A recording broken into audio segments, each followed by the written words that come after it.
বহুদিনের স্বপ্ন ঠাকুরগাঁ বিশ্ববিদ্যালয়ের অস্থায়ী কার্যালয়ের আছেন বিশ্ববিদ্যালয়ের নবনিযুক্ত vice chancellor doctor Israfil Shaheen আজকে এখানে উপস্থিত আছেন।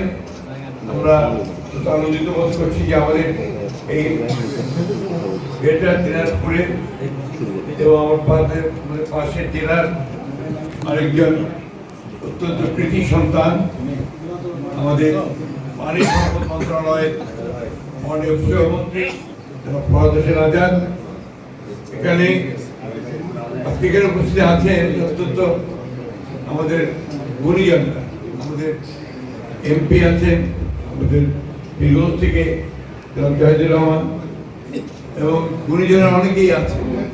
তার মধ্যে আমি অবশ্যই উল্লেখ করব আমাদের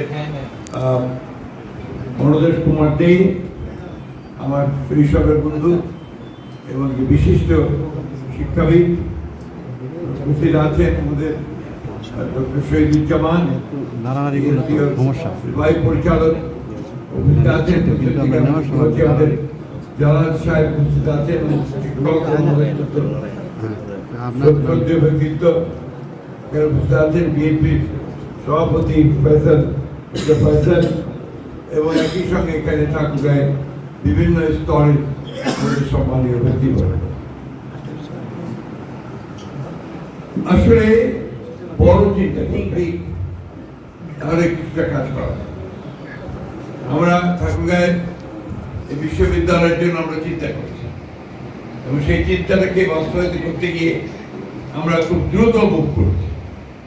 আমাদের এখানে যখন আমাদের বর্তমান প্রধানমন্ত্রী তারেক রহমান সাহেব যখন এখানে আসলেন আমাদের নির্বাচনের পূর্বে, আমরা তার কাছে নির্বাচন পূর্ব আলোচনাগুলোতে আমরা কয়েকটা এলাকার জনগণের দাবির কথা তুলে ধরেছিলাম।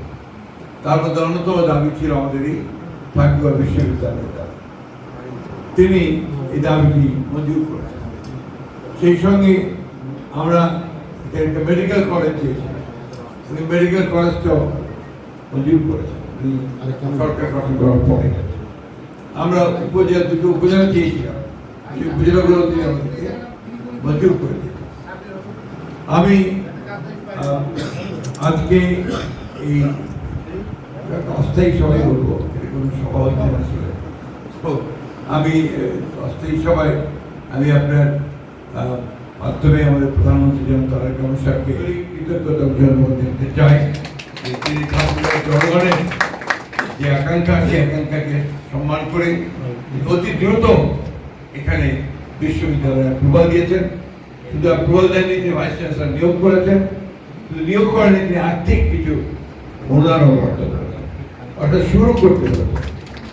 আমরা গত পরশু সম্ভবত ডিসি সাহেবকে নিয়ে আমরা আমাদের বিশিষ্ট ব্যক্তিবর্গকে নিয়ে আমরা সাইট সিলেকশন দেখতে গেছিলাম, যে জায়গাগুলো আছে সেই জায়গাগুলো আমরা চেষ্টা করছি। জায়গা আছে সেগুলো আমরা দেখেছি। আমরা নির্দিষ্ট সময়ে আমি ডিসি সাহেবকে অনুরোধ করবো যত দ্রুততার সাথে তার সঙ্গে আপনার বিষয়টা নিয়ে আলোচনা করে গণমানুষী যারা আছেন তার সাথে কথা বলে আমি আপনাকে একটা ধারণা দিচ্ছি বিষয়কে কোন জায়গাটা মূলত পছন্দ করছি।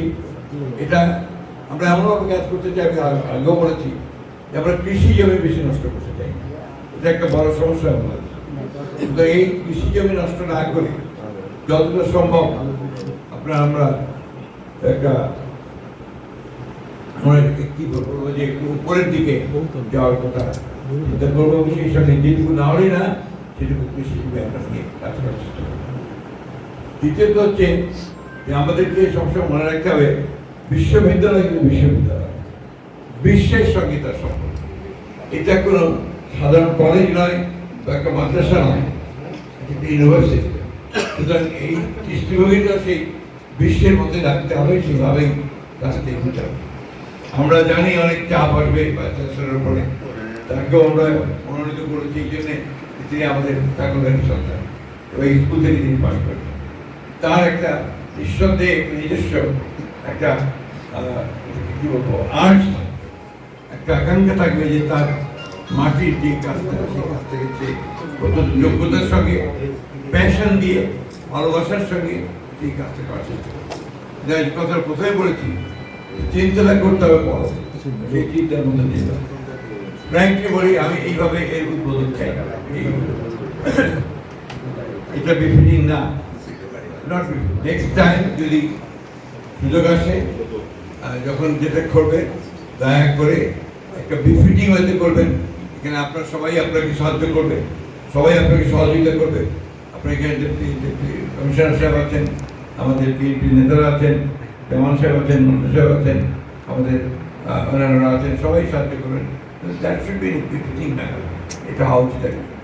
তো আমি কথা বাড়াবো না, আমি শুধু ঠাকুরদার জনগণের কাছে একটাই আমার আবেদন থাকে যে সময় সবসময় সুযোগ ছাড়া সবসময় আসে। আজকে আমাদের কাছে একটা সুযোগ এসেছে, আমরা আমাদের যে বাকি কাজগুলো আছে সেই কাজগুলো করার জন্যে আমরা সুযোগ পেয়ে তার সঙ্গে সেই যেন আমরা কাটতে পারি, সকলের সহযোগিতা আমি চাচ্ছি। এটা আমি আপনাদের কাছে আজকে আমার মনটা বেশি ভালো নেই, আমার খুব খুশি হতো যে আজকে